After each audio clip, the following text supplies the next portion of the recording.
Assalamualaikum warahmatullahi wabarakatuh. Welcome back to my channel. Bagaimana kabar kalian para pecinta horor? Semoga baik sedaya. Pada kesempatan kali ini saya akan membawakan sebuah kisah horor yang berjudul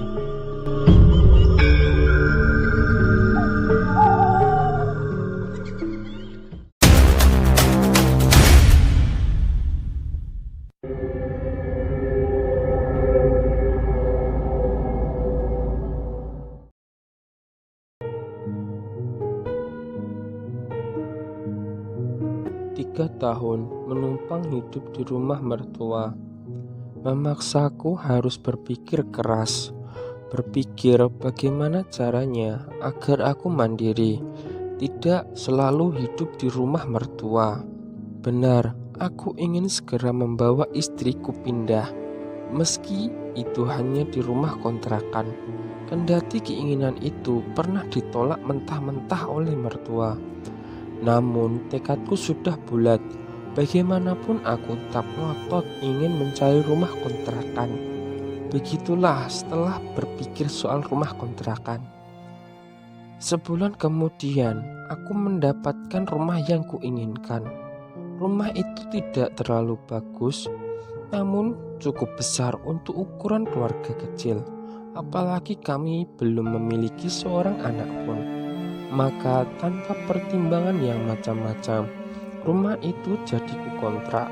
Sebelum ditempati, kamu mesti mengadakan selamatan dulu, nak. Itu sudah menjadi tradisi yang tidak boleh dilanggar, pesan mertuaku. Memang tak salah jika mertuaku berpesan seperti itu. Soalnya sejak aku belum resmi menikahi anaknya, aku dikenalnya sebagai menantu yang suka tak percaya dengan hal-hal di luar nalar. Begitu pula soal pesan selamatan itu. Insya Allah, Bu, hanya itu jawabku waktu itu. Seiring perkembangan waktu, tibalah saatnya aku mulai menempati rumah milik Pak Warno yang dikontrakan kepadaku dengan harga relatif murah itu. Sepeninggal Pak Warno yang seorang duda, praktis rumah itu kosong karena dikosongkan selama lebih hampir 2 tahun lamanya. Keadaan rumahnya sangat kotor. Selain banyak terdapat sarang laba-laba, juga keadaan temboknya sudah banyak yang kusam dan mengelupas. Pikirku sebelum aku menempati rumah itu, aku akan membersihkannya sendiri. Daripada memberikan uang kepada tukang untuk membersihkannya, mending ku bersihkan sendiri saja, sekalian ngirit, maksudku. Begitulah akhirnya pada hari Minggu aku mulai membersihkannya. Sejak pagi aku sudah berangkat ke sana dengan membawa peralatan seadanya. Kubuka pintu pagarnya. Suara berderit mengiringi terbukanya pagar besi yang telah karatan. Sesaat aku sempat kaget ketika tiba-tiba saja terasa olehku hembusan angin sepoi-sepoi menerpa wajahku. Halus dan hangat kurasakan. Aku terus melangkahkan kaki dan mulai membuka pintu rumah. Sama seperti ketika aku membuka pagar depan. Begitu pintu terbuka, suara derit seolah mengiringinya.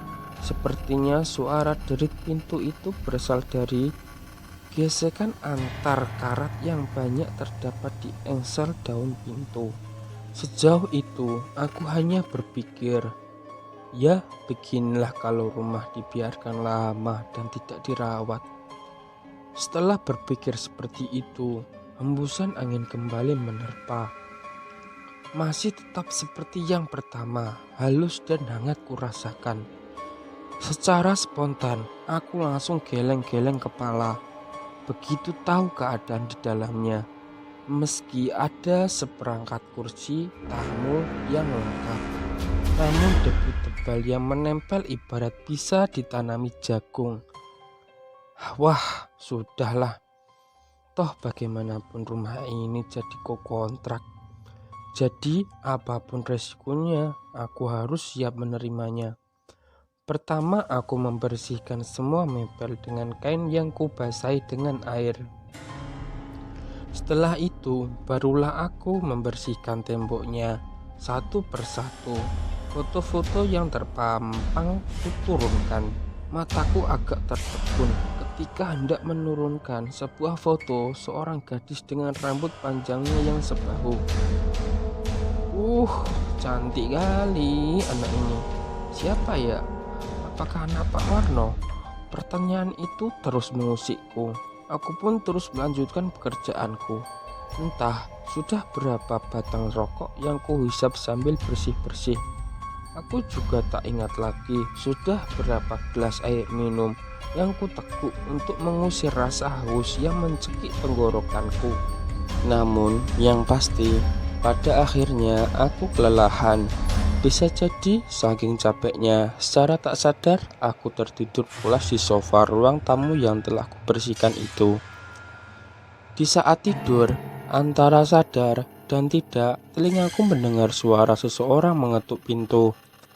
Tak hanya itu, bersamaan dengan ketukan itu, aku juga mendengar suara seorang wanita yang memberi salam. Assalamualaikum. Waalaikumsalam. Ya, silahkan masuk, ujarku membalas suara perempuan di depan pintu. Aku segera bergegas menuju ke arah suara. Begitu pintu kubuka, nampak seorang gadis belia berdiri di depan pintu. Sesaat lamanya aku tertegun dibuatnya, seolah tak percaya dengan pandangan mataku. Gadis itu, cantik sekali. Hanya itu yang mampu terucap pelan dari bibirku, yang seolah terasa terkunci. Silahkan masuk. Barulah gadis yang mengaku bernama Maharani itu mau masuk ke rumah. Langkah kakinya pelan namun serasi dan penuh wibawa. Sorot matanya sendu, seolah memancarkan kesedihan yang mendalam. Begitu memasuki ruang tamu, dia langsung menatap foto dirinya yang saat itu masih tergeletak di atas meja lantaran baru kubersihkan. Lama sekali dia menatap foto dirinya, lalu senyumnya mengembang syarat arti.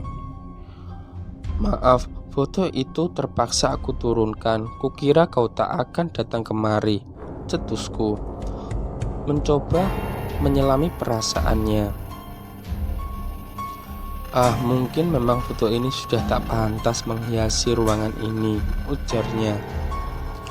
Entah bagaimana mulanya, setelah agak lama mengobrol, spontan tercipta suasana akrab di antara kami. Maharani tak lagi merasa sungkan untuk mengambil minuman di dapur. Dengan cekatan tangannya membuka laci kitchen set. Dari sana, diambilnya sebotol selai stroberi dan beberapa potong roti tawar. Lalu secara perlahan dia mengoleskan selai itu di atas roti tawar. Tak bisa kupungkiri, selama berbincang dengan Maharani terus terang pikiranku mendadak jadi kotor. Sempat pula kubayangkan bagaimana enaknya berjumpa dengannya. Kulitnya yang putih bersih nampak terawat, dan kecantikan wajahnya sempat membuat jantungku bergetar. Menahan gejolak nafsu. Hayu, sedang berpikir apa? Aku tahu loh yang sedang Mas pikirkan, ujar Maharani, yang secara spontan membuatku kaget. Setelah mengatakan hal itu, tiba-tiba dia berdiri dan langsung menghampiriku. Yang lebih membuatku kaget, tanpa sungkan dan basa-basi dia langsung mendaratkan ciumannya.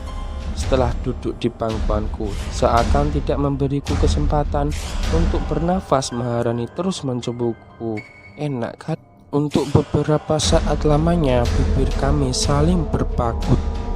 Lama hal itu kami lakukan. Aku sampai tak sadar ketika dengan halus tangan Maharani mulai membuka kancing baju dan celanaku.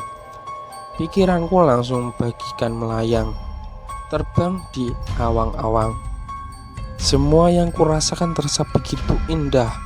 Kuakui Maharani memang piawai dalam memainkan lidahnya. Bisa jadi hal itu pula yang membuatku semakin hanyut. Bahkan secara jujur, kuakui aku semakin tak mampu mengendalikan diri ketika dengan beraninya Maharani meninggalkan semua kain yang membungkus tubuh mulusnya itu. Astaga, Maharani sayangku, hanya itu yang mampu terucap dari bibirku.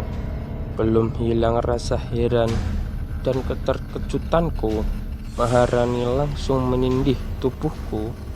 Setelah puas melumat bibirku, kini gilirannya menjilati sekujur tubuhku. Aku semakin tak bisa menguasai diri ketika jilatannya semakin berani. Dan lagi-lagi aku hanya pasrah ketika dia membawaku ke dalam nirwana, bagai mendaki sebuah gunung yang tak pernah ada puncaknya. Aku terus dibimbingnya. Ketika nyaris mencapai puncak kenikmatan itu, tiba-tiba badanku terjatuh. Keringat dingin membasahi sekujur tubuhku. Aku celingukan seperti orang tolol. Aku semakin malu ketika tiba-tiba ku dengar suara istriku. Mas, sadar. Kenapa sih? Astagfirullah, saat itu aku teramat sangat malu. Bagaimana tidak, selain istriku, bapak dan ibu mertuaku juga melihatku dalam keadaan bugil. Masih dengan menahan perasaan malu yang tak tergambarkan, aku mencoba meraih baju dan celanaku. Setelah diberi segelas air putih, barulah secara berangsur-angsur pikiranku kembali normal. Aku pun baru sadar kalau ternyata aku telah diajak bercinta oleh Maharani di alam gaib di sana. Ya, mungkin alam itu. Menurut cerita para tetangga kanan kiri rumah milik almarhum Pak Warno tersebut, Maharani adalah putri tunggal Pak Warno, saudagar kaya pada era tahun 70-an itu. Tanpa sebab yang jelas, gadis itu meninggal. Hal itu pula lah yang membuat istri Pak Warno sedih hingga akhirnya meninggal. Pak Warno pun mengalami kesedihan yang sama, sehingga memilih hidup sendiri dan akhirnya pergi meninggalkan rumahnya setelah mengontrakkannya padaku. Karena meninggalnya tak jelas, maka diyakini arwah Maharani sering menampakkan diri. Bahkan konon kabarnya dia suka mengganggu, terutama kepada kaum laki-laki.